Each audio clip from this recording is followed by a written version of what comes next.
I would like, with much humbleness and with deep respect, to Ambassador Omulongo Wasswa Biriggwa, recognize him as the other nominee and award for lifetime achievement.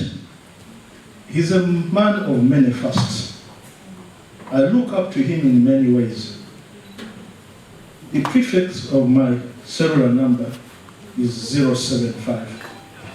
I've had it since the 1990s. Irene, we've known another for long. I've never changed the phone number. It's 075. And the person behind revolutionizing telephony in Uganda is Ambassador Biriggwa.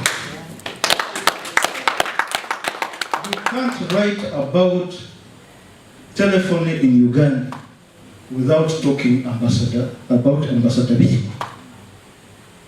At the time when we had to book a trunk call, as we had, those of you who are young may not understand the language we are using. At a time when we used to book a trunk call a day in advance through the telephone exchange, a box, okay, it was larger than what we carry these days, maybe a kilogram or two, but nevertheless, we were able to communicate through a wireless. And interestingly, I don't know how you maneuvered the regulatory and legal regime at the time, because it did provide for those services. That's why when MTN came, it was called the second national operator after the incumbent UTN. Meaning, it required a person of deep foresight, deep vision, and a person who executes. And I believe that is the person who Ambassador Biriggwa is. Omulongo Biriggwa step forward and receive his award. Fortunately, he's accompanied by Yogi. Thank you. Everything else has been said. Please appreciate that Oweshtiwa Ambassador Biriggwa is not just a politician, but one special politician, especially for us business trendsetters. We learn a lot from him, but most importantly, because we are also about cross-mentorship. Perhaps I didn't say that very elaborately, but those who follow me, you know, we stand for cross-mentorship, and that is part of what he has done for us. He has mentored many people. If you just did a survey on the streets, the people between 40 and 55, almost everybody will tell you they have learned one thing or the other from him. Ambassador Biriggwa, we honor you, we recognize your work.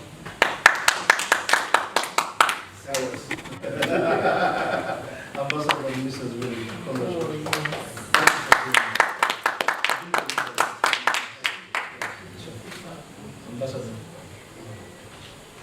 Nevertheless, I just simply want to let you know that this is the first $1 billion company that was founded in Uganda.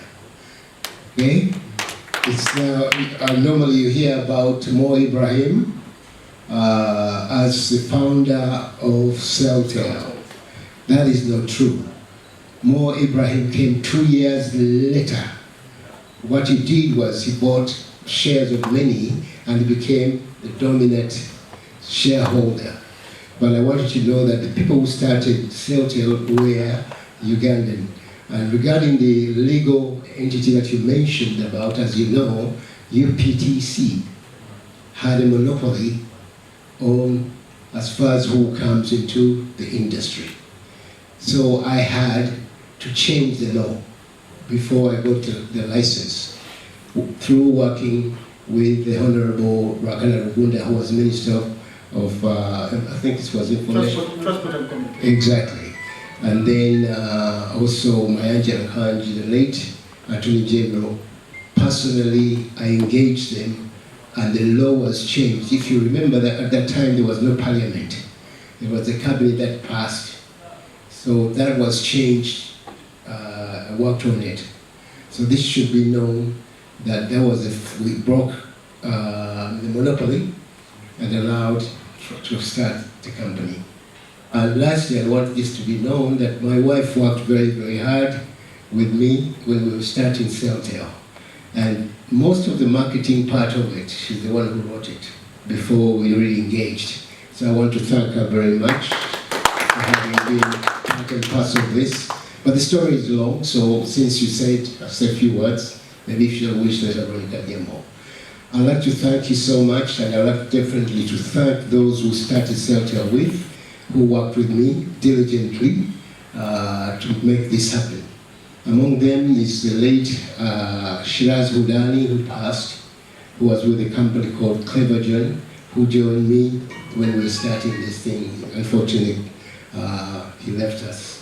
I'd like to thank many of the young people who were very young then, but now known in their various different spheres, like Dennis Kavuma, if you know Dennis Kavuma.